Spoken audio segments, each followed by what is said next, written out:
Good afternoon, everyone, and welcome to our interview series for the Building Disability Community through Art and Conversation um, thing that's been going on for the past 3 weeks. And let me tell you, it's been a great series so far, where we got local disabled artists not only displaying their works but also showing us ways they're using their arts to heal themselves and also heal the disability community around them and even the community around them in general in Chicago.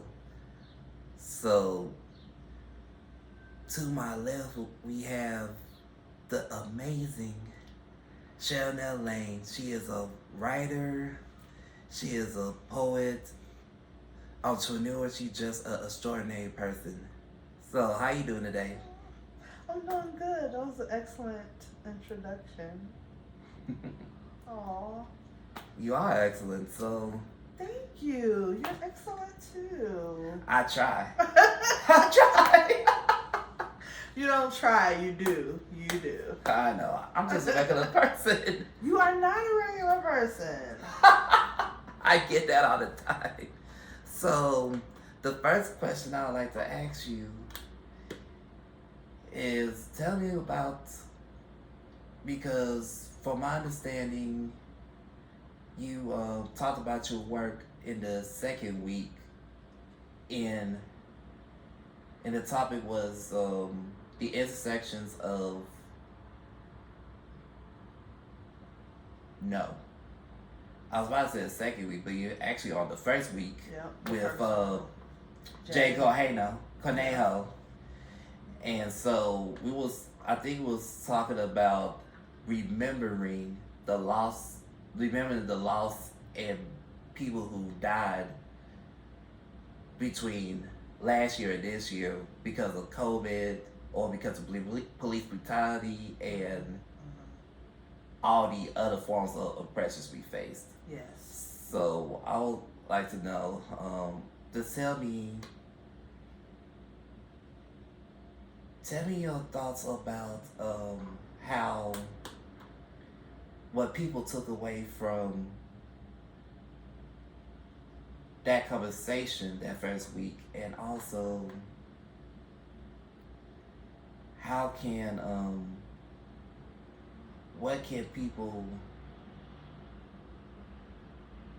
how can people apply what you all talk about to not only their own art form but also their daily life? Okay. So I hope that people got tools to use when faced with grief, Mm-hmm. when faced with thoughts or anxiety about oppressions going on. When we as black people, disabled people, LGBT community, any marginalized community, when we are faced with oppression and we are faced with death of that oppression, it causes anxiety, it causes trauma, it Absolutely. causes PTSD. So we have to think about that in the person. So hopefully they got with the tools that I tried to present, which is using your art form as a form of healing. Mm-hmm. My art form is writing and speaking and storytelling and poetry. So what I try to do, even with my work, is I try to get people first started on journaling because it's the easiest. It's also, to me, the most intimate. Absolutely. So that was what is a tool that I use to help people even to get into the practice of writing. And I always say, when you journal, don't think about anything except for writing. Don't think about punctuation. Don't think about spelling. Don't think about, oh, how does this sentence sound? Is it correct? Is I'm using the right grammar? Is the adjectives and all of that. Forget all of that. Absolutely. Just be intimate with yourself. And once you're intimate with yourself in your journaling, then you'll find that it turns into things. You'll find that you'll be able to release grief, right? And in doing that, you will remember who we lost. Because in that grief, we have to acknowledge why we have that grief. Mm-hmm. And that is the grief, that is the oppression, that is the anxiety, and that is the generational traumas that we experience. So I use art, any kind of form of art. My personal form is writing, but I also do visual art. I also do paintings. I also color. I also draw, because sometimes we have to use different type of art forms that we're not used to, just to see a different way that we can use creativity. Sometimes people get release from just splattering paint, and it becomes something beautiful, but it was angry, And also, I think if we write stories about the people we lost, that keeps them forever, right? I always say art tells the story. Art is history. We would not know what went on whenever without art, without somebody writing it down, without somebody drawing it, without a painting, without even the hieroglyphics, even the cave drawings, you know what I'm saying? Mm-hmm. All of this is art. So without art, there'll be no history. And without history, we don't know who we are, which is why I strongly believe that art is very important, because it's not only an artifact of our culture, but also ourselves in the community as well, but also because, like you were saying before, it's the expression of how you feel about something or someone. Yes, absolutely. And when you talk about remembering those we lost, if you write something about somebody we lost, if you tell their story, you can even do something as simple as people say, well, I'm not a good writer. Get a recording, which is on your phone. Just tell the story. Or some people like, Facebook or Twitter or YouTube or TikTok. Yeah. Start with that too. Right. Start with whatever you feel comfortable with, and that will tell the story, and that will remember. The movie and the story behind the name eludes me right now. Coco. Yes. And how it talks about, as long as you remember people, then they will be existing. They won't disappear. And that is just so true with any culture, with any people. So when we remember those we lost, we have to remember them to tell their stories. And we tell their stories not only to keep them alive, but as cautionary tales. Mm-hmm. Because if I tell you, well, this is the story of this person that did this, or this is this story of this person that this happened to, now you have that history. Now either you can change that history, because you know that history. Right. That's like the first thing that they did when they took us from Africa, Black people, was take us from our communication, take us from our art. We couldn't beat the drum because they found out that was a form of communication. We couldn't speak in the language we were used to because that was our form of communication. We couldn't draw pictures because they found out that was our form of communication. So they basically took us from our history, because now there's no way to pass that down. Mm-hmm. You know what I'm saying? So if there's no way to pass that down, then you forget who you are. You forget who was lost. you forget what they fought for and what they did. So therefore, you repeat it. If you don't know your history, history will repeat itself. Yeah. So if you don't know it, then you can't change it. You see what I'm saying? Mm-hmm. Now, I believe in Sankofa, which is you have to learn from your past, right? Yes. That's exactly what that means. You have to learn from your past in order to go forward, right? Yes, or literally I think of the bird that looks back. Which is Sankofa, yes. Absolutely. So if and that's art. That's art. That's a painting. That is a story. That is a photograph. Mm-hmm. Photographs tell so many stories. And that is art. Photography. Film. Just think about the films that is going to tell generations and generations after us what we were going through, how things were during this time. Right? Right. Because they'll have it on film. That's like us watching old black and white movies. Right? Right. So we see, like, okay, even now with the knowledge, right? We're talking about the knowledge we know. Even now with the knowledge that we know from books, from storytelling, from art, we know that when we watch black and white movies, and they're mostly white people, we know that we weren't shown because of the things that we weren't shown for. And we know that now because we know the history. However, say we were just to watch that and we thought, oh, this is how it was back then. There were no black people. Mm-hmm. You see what I'm saying? Like, where were we? But now we know. So that knowledge from that art form mm-hmm. influences us and helps us navigate what we're going to do in the future. So if we remember those we lost by celebrating them in art, by telling their story in art, I believe it'll help us get through the grieving process. Mm-hmm. It'll help us remember them and immortalize them in history, and it'll help generations after us to learn from their history, their story. I understand.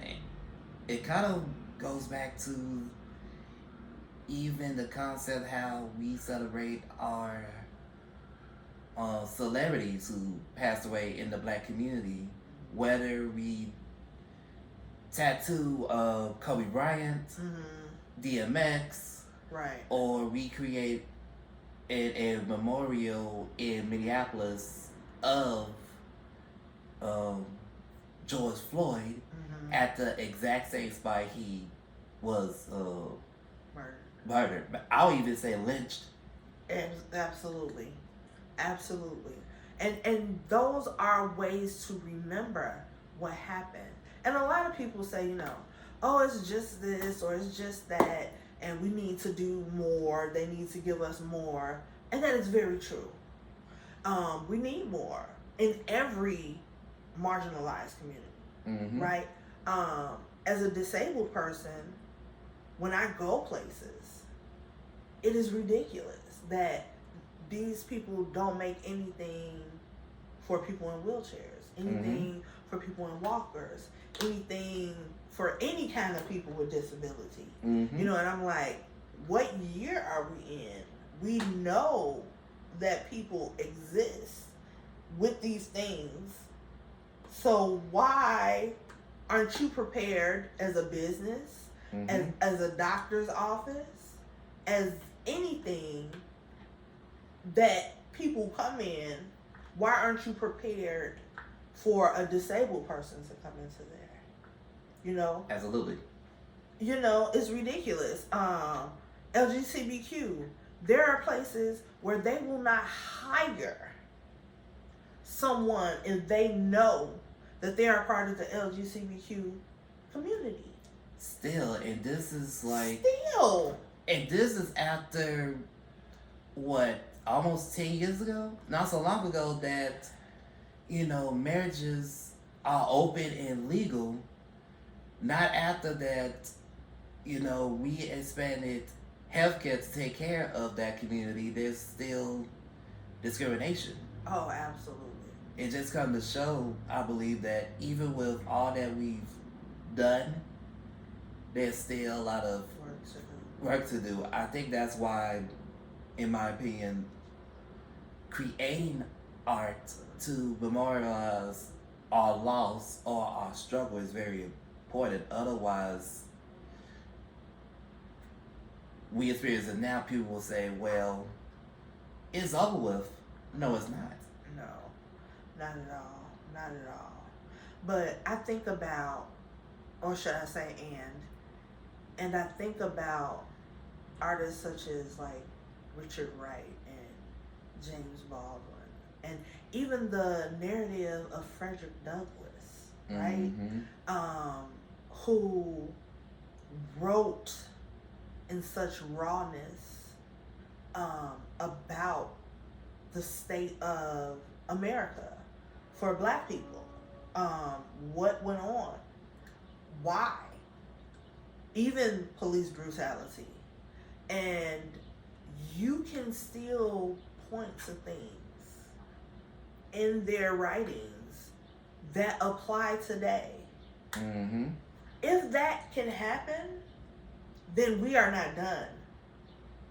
If I can go back to something and say, oh, this is happening now. Mm-hmm. This same thing. Like, I can put this in something I wrote today and it would fit perfectly. They'll be like, oh yeah, who wrote that? Did they write that last week? No, they wrote this 70, 80 years ago. And it still applies. We are not done. Done. Even when we get to, let's say, the race question of how to live in a, I wouldn't say post-racial society, but a more equitable racial society. Mm-hmm. And people say, oh, it's never been done before. Then why we still go to Shakespeare? Oh, why we still go to Othello, which is, by the way, the namesake of my son, to remind people racism existed in the 1500s. It's still happening now. It exists now. And even in things like, you can look back into his history. Mm-hmm. Okay? Far back into history. Mm-hmm. I'm talking about Imhotep and Cleopatra and, back there. Oh, exactly. And you see, like, the Romans and the Greek, like how they took over. How the Sphinx does not have a nose. What? Yeah, it doesn't have a nose because they knocked off the nose. Probably because it looked like our noses. And they tried to take over. They tried to say, oh, we did this and we did that. That was their plan. Mm-hmm. Right? But we know better. We know better. It doesn't make sense that the most richest land on earth is basically not controlled by the people who are native to it. You know what I'm saying? I agree with you. And I think that's because racism was not a thing to us, at least not to that extent. And so when people came, I don't think people had any idea. And people always talk about, well, there was slavery in Africa. Yeah, but it was different between slavery in Africa and slavery in the United States. That's what I'm saying. They had no idea. Like slavery in Africa or in the Roman era, for instance, yes, there was slaves, but even then, eventually, they would get their freedom, even gain citizenship. Yeah, it was more like indentured servants. Mm-hmm. So, and even then, they weren't treated like slaves in America. Yes. Or slaves across the diaspora.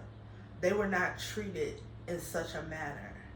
Like you said, they could work off their freedom, or they can gain their freedom, or even with them being slaves, they were not robbed of who they were. Mm-hmm. They were not robbed of their language. They were not, when they were done, they went home and they knew everything. They didn't lose themselves. Their children's did not know who they were. They did. They knew who they were. Yes. Our generation and below them, what do they call them? Gen Zs and millennials and all of that. Whatever they are. They don't understand. A lot of them don't, and people are like, well, they're going out doing this and they're killing each other and they're doing this because they don't know. Because the art was not shared with them. You know what I'm saying? Yes, and I think not only the art is not shared, but also the history is not shared. Probably because let's add that to the fact that some of the kids out there doing what they're doing right now probably had parents who didn't have the opportunity to Absolutely. learn. Absolutely. Like, we are blessed to have like parents or family members who taught us the ropes of our history. Absolutely. But we need to continue to push for all families of color to have the information. Yeah. Whether it's through art, whether it's through writing, research, whatever, so that we don't make the same mistakes our ancestors made, and we can also point out. We can see when it's coming. I mean, yeah. Exactly. And I'm glad you mentioned healing earlier, considering the whole series is about the whole Healing Illinois initiative is all about racial healing in Illinois, especially, of course, in Chicago, where we need all the healing we can get. Definitely. And as a researcher, even as a self-advocate, I also noticed that we have a lot of racial equity and healing to do, even within the disability community. Oh, definitely. A lot. Partially because some areas of the disability community either don't know about the connection between ableism and racism, or don't care because they're probably present themselves. So my question to you is, how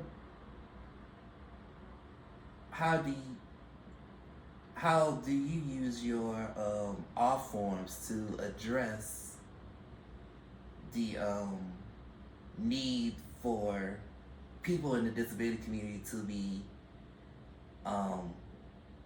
healed, and how can you use that to promote more of a racial unity and equity between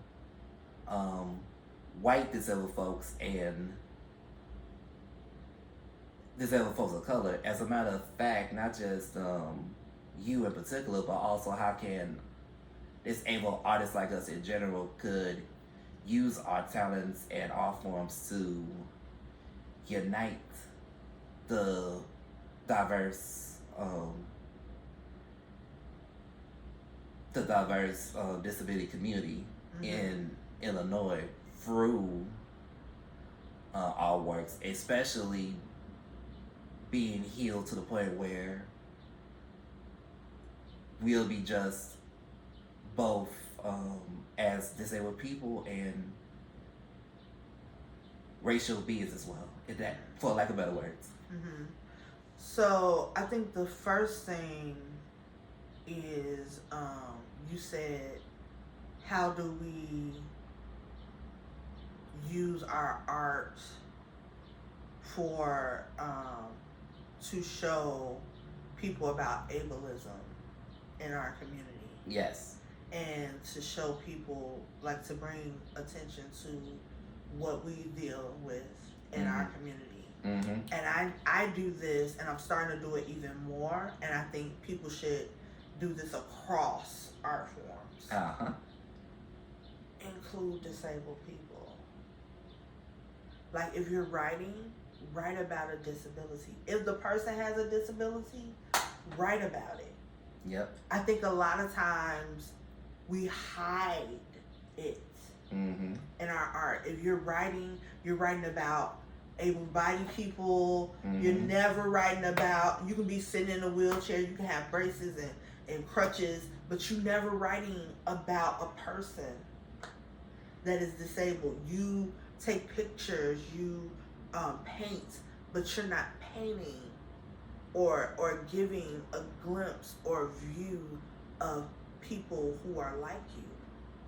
So I think that's the first thing we can do, is in our art represent ourselves and or others like us, Mm-hmm. so that it will become more normalized.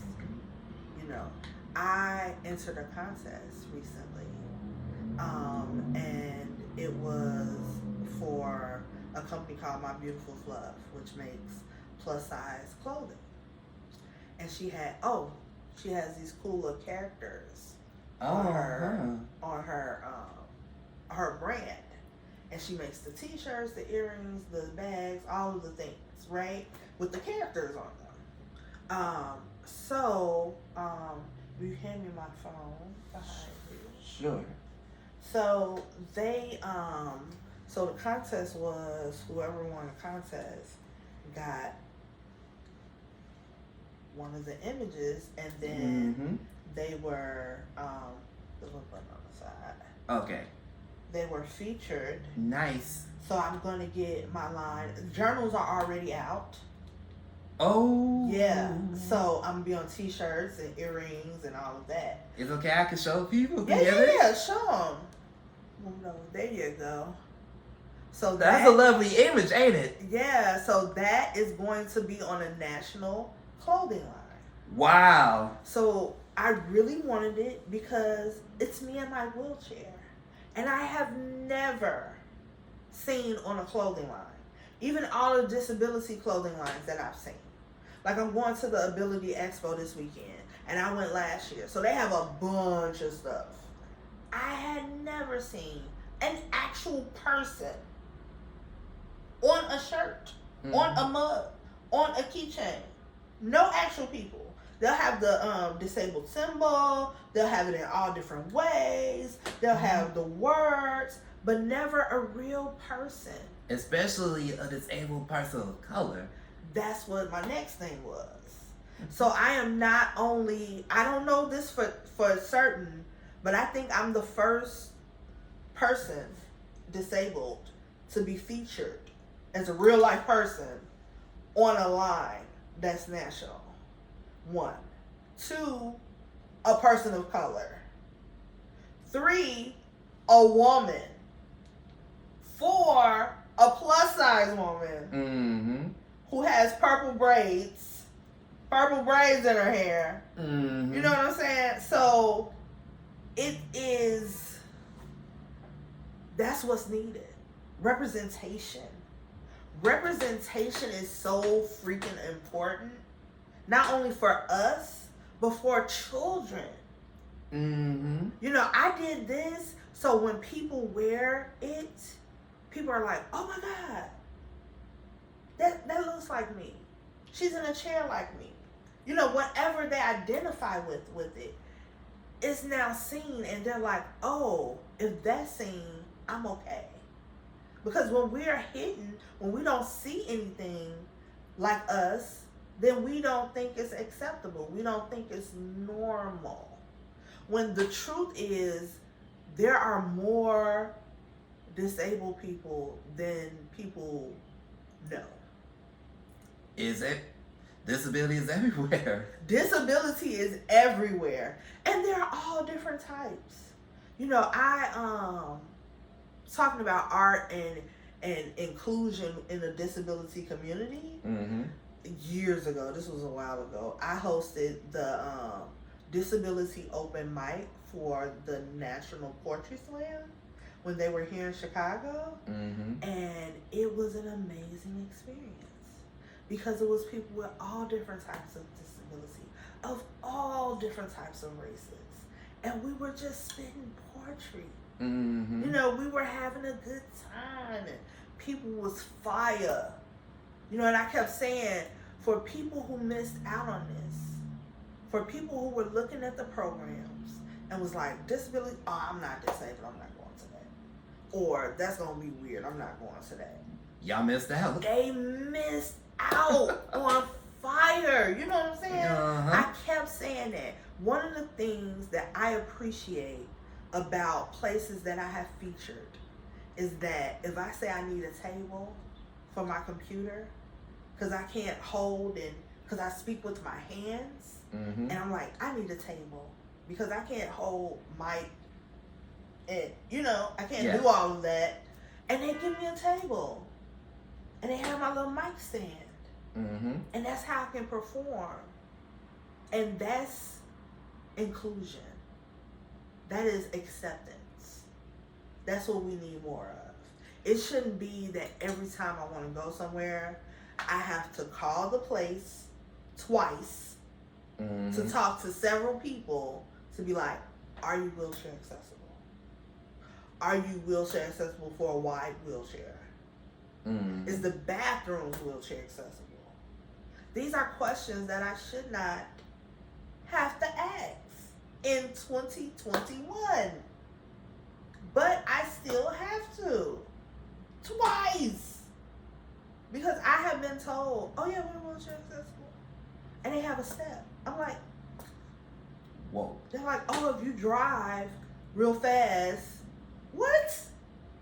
I'm not doing daredevil tricks. You know what I'm saying? But that's, you know, I think people don't think, here's real right here. Yeah. People can't put themselves into other people's shoes. They think they can. And they think they do. But they really don't. Because if you did, then you would make sure that everybody was accepted. That everybody had what they needed. Because if I can say, man, black men are really getting attacked in America, and I can put myself into those shoes, it has to be really scary to know that if you leave your house, you are a target. Exactly. If I can see that and understand that, then I have empathy for a black man. I understand when they feel a certain way because I can put myself in their shoes. If you see someone on crutches, on a walker, having a hard time with a limp, can't understand something properly because it's done in a weird way, and you like, oh, step over that person, you can't put yourself in their shoes. Because if you're like, man, if I was in a wheelchair, if I was on a walker, and I can't get the door open, hold the door, get the walker through, all this other stuff, because if I can do all that, I wouldn't be using a walker in the first place, you know, then go help the person. Because you're like, what if that was me? But people don't do that. It's been so many times, I kid you not, I'm trying to go through this door and it's a person standing right here. Yes. Able-bodied person. No help at all. Looks at me and turns around and is standing there. Not doing anything. And they didn't even pull the door open to let me get through. And it's like, how can you do that? Yeah, it's not fair. It's not fair. And as a person, how do you do that? So as far as inclusion, I think not only do we have to tell the story with our art, we have to tell our stories. Not only do we have to do that, and we have to be bold about it. Let me add that.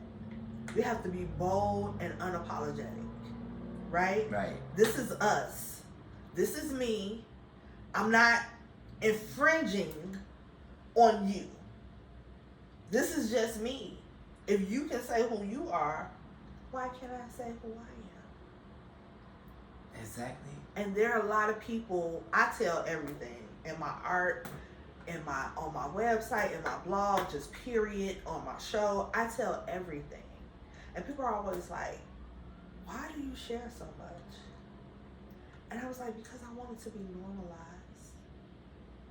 I want people to read what I say, to hear what I say, and say, oh, that's me. I go through that. Mm-hmm. Someone else goes through that. So I'm not crazy. I'm not normal. I'm not, because there are others like me. And so that's why my tagline is bearing my soul to hear yours. Because that's what I do. Mm-hmm. Because I know how it feels to identify with somebody who has gone through what you're gone through, who lives how you live. Mm-hmm. I'm actually working on a play. I don't know when it's going to be finished, so you guys don't look for this soon. But I'm working on a play, and it's called Chicago Ain't No Home for the Disabled. And yeah, I am looking forward to it. Once it comes out, I'm there in the ticket. You're like, I'm gonna be first row. I'll give you tickets. I'll make sure you're there. But yeah, it's about a young lady who is disabled and the challenges she faces, not only like in public, right? Mm-hmm. Because we don't only experience problems out in public. We experience problems from friends. We experience problems from coworkers. We experience problems from family. Because they can't put themselves. How many times have you heard, well, maybe you should just exercise. Well, maybe you should rest. Well, maybe it's what you eat. Well, maybe you should do these brain exercises. Well, maybe. Maybe. But not realizing I get the help, but then what if I'm not able to exercise? What if I can't eat the foods? Right, what if that is not accessible to me? Mm-hmm. Or even not understanding because I look a certain way. That's why I used to do this. I used to, no matter what, stay in my chair. Because I always thought, if people see me walk anywhere, they're going to be like, she doesn't need that chair. Why is she in the chair? Mm-hmm. And I had to start thinking, I know that I need this chair. I know why I need this chair. I don't care if others be like, oh, she don't need that chair. And they shouldn't feel that way. Because this disability comes in all forms. Mm-hmm. My sister is disabled. She has lupus and a whole bunch of other things. And she has a handicap placard, okay, for her parking. In the car, hanging up.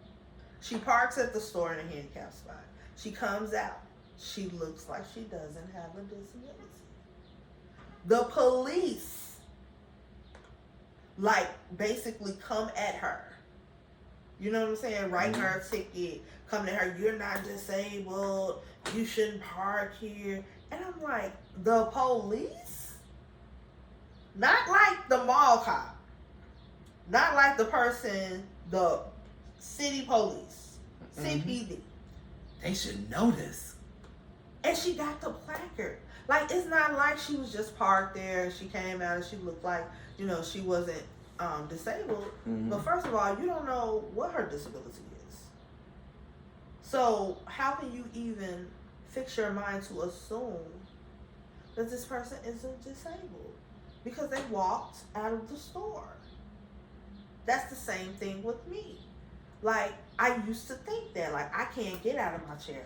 I can't do anything because I don't want people thinking that I'm not disabled.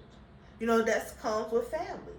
When people, friends, whomever, when people see you and they're like, oh, you did this, or you can do this, they're like, so you can do it all the time. Yes. Or well, then you can do this, this, and that if you did this little thing. Mm-hmm. And it's like, no, I can't. And if I could, guess what? I would. Mm-hmm. A lot of people think, and this is another misconception that people have out there, which I think we should definitely, as a community, debunk. Mm-hmm. People are like, oh, you get disability? That's cool. You just lush. You just sit back. I wouldn't work either. Get out of here. And I'm like, you think I want to be disabled? Who wants to be disabled to get these pennies that they give you on Social Security? Pennies. Big time pennies. You used to have to work hard just to get the pennies. I'd rather work for myself. Right. I had to wait years to get approved by Social Security. Years. That's just absurd. And I didn't have an income for years because I couldn't work, which is why I was given a disability. But they denied me, reapplied 6 months later, denied me again, reapplied. After so long, they sent me a letter. They said that I had to go to a hearing. I was like, okay. They said, you gotta wait 3 years for the hearing. 3 years. This is what they put people through. And then people are like, oh, you just get to collect disability. Well, if you want to wait 3+ years, be my guest. Right. And who's doing that can be able? Who's doing it? And even if somebody is doing that, you can't apply that to everyone. And you can't make people who are disabled feel some kind of way, like, because they are disabled. That's the other thing. Mm-hmm. Like, the reason we have to use art to tell our stories, right? Disability stories, Black people's stories, whomever stories, right? Right. The reason why we have to use art to tell our stories is to gain that empathy and to make us normal. Because if people read the story and they're like, oh, this is about a disabled person. Oh, they go through the same thing I go through. Oh, they did that? I did that. Oh, maybe they aren't just like normal people. Mm-hmm. We know that, but they don't know at that. all. So just like art teaches history, we have to use art to teach us. We have to use it to educate. Like you said, even research, right? Mm-hmm. Even textbooks. I'm so glad there are education systems that are finally teaching specifically and purposefully. Anyway, with purpose, Mm-hmm. they are teaching about slavery. They are teaching about Black history. They are teaching about African history. This is very important because, like you said, there's a lot of people in this generation and the generation before it that they didn't know.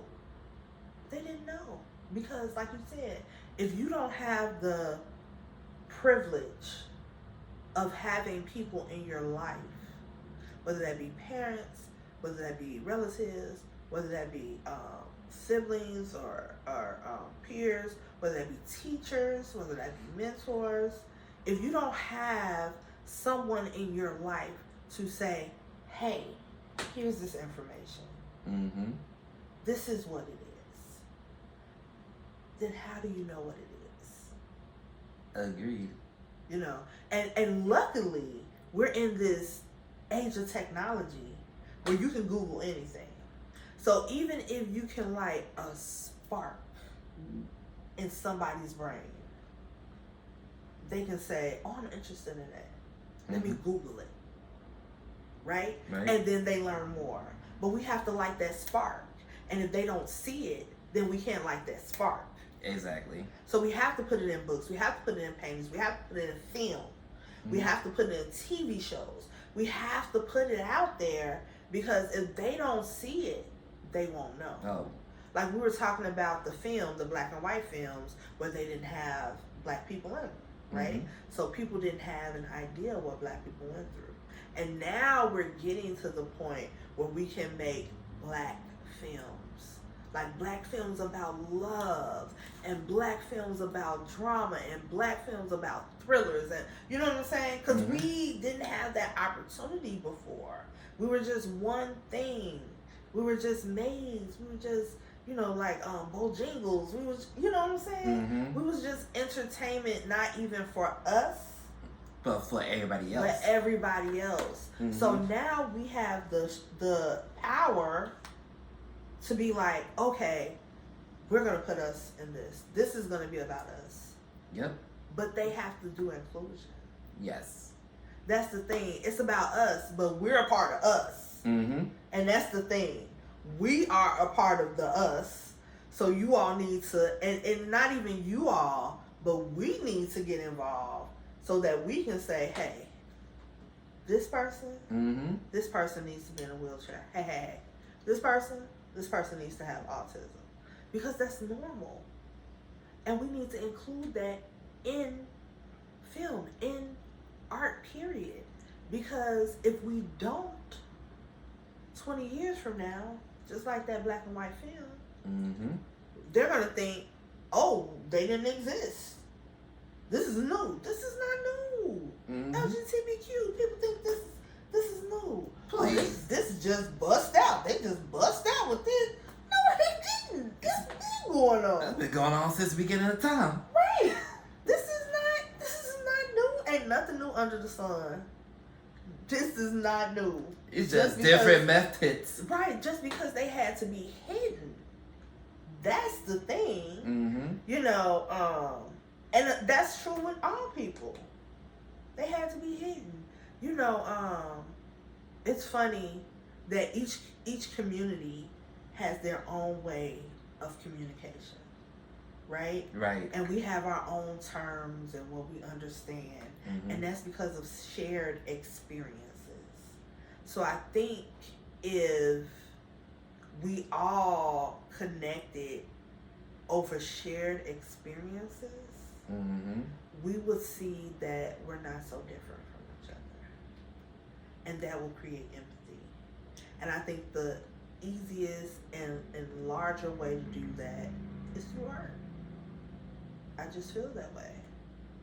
Because if somebody reads something, then they get it. If somebody watches TV and they're like, oh, okay, Netflix, Hulu, Amazon Prime, I don't care where you get it, Disney Plus, long as you get it and you see that, because that representation, we keep going back to representation. That's what we need. Once we get representation, then everyone can see. You know, everyone can see. And then that's how you gain empathy.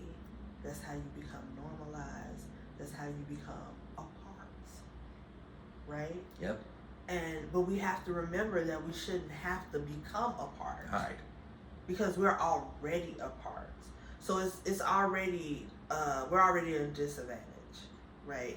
And it's a shame that we have to work just to have representation, just to be seen and included. Like you talked about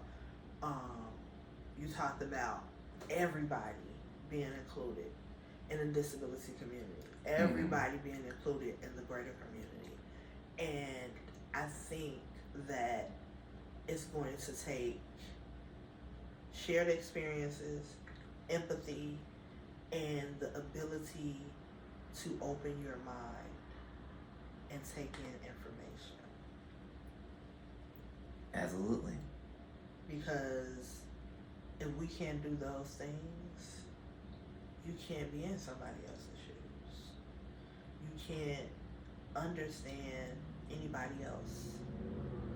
You know, and I always think it's great to have your own culture, because everybody has their own culture. You know what I'm saying? Mm-hmm. That is rich. That is history. Have that. However, you should be able to also communicate with people who are not a part of your culture. And they should be able to communicate with you. That's how you get inclusion. Because if I stay over here and I never come together, if they stay over there and they never come together, then we're never in inclusion. Mm-hmm. So that's what it's all about. That's what it's all about. And I think that art is the quickest way to do that, because it reaches so many people in so many different ways. Mic drop.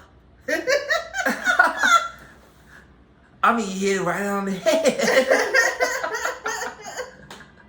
It said, boom. Alright, so, wow, we get into an hour. See, this is why I love talking to artists. I can talk, so, you know. Especially something about, you know, this, because this is needed. Mm-hmm. Definitely. Yeah. Before we conclude this little conversation, where can we follow your works, or how can we connect more with your poetry, your storytelling, and also where can we get those cute earrings from?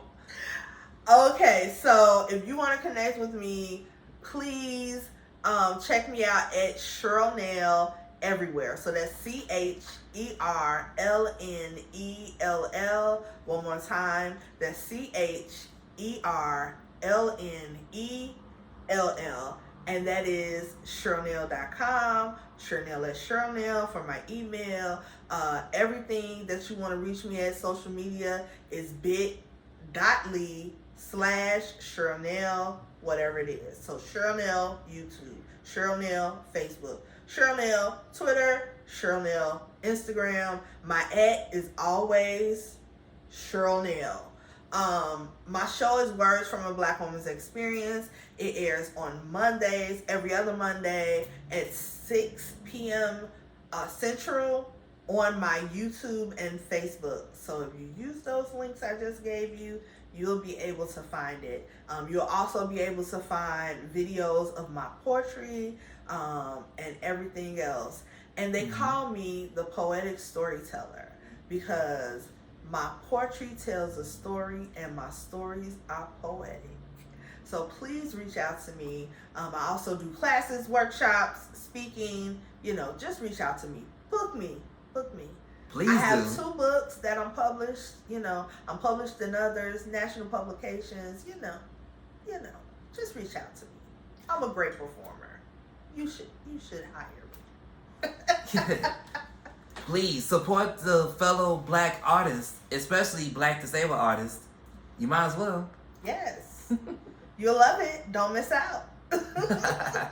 Well, thank you so much, Cherlnell, for the great interview and the deep insight on not only how you use your art to heal yourself and to remember people or things that we lost, but also how we can use art to bring our community together, whether it's the disability community, your ethnic community, or just the world in general. Yes.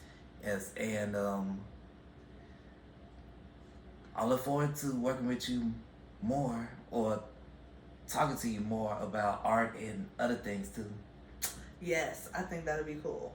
I'm excited! Yay! All right, folks, that concludes the first interview of the post-event interview series. And don't worry, it will not be the only one. We will be interviewing more of the amazing feature artists from the Healing Illinois series on building intersectional disability communities through art and conversation.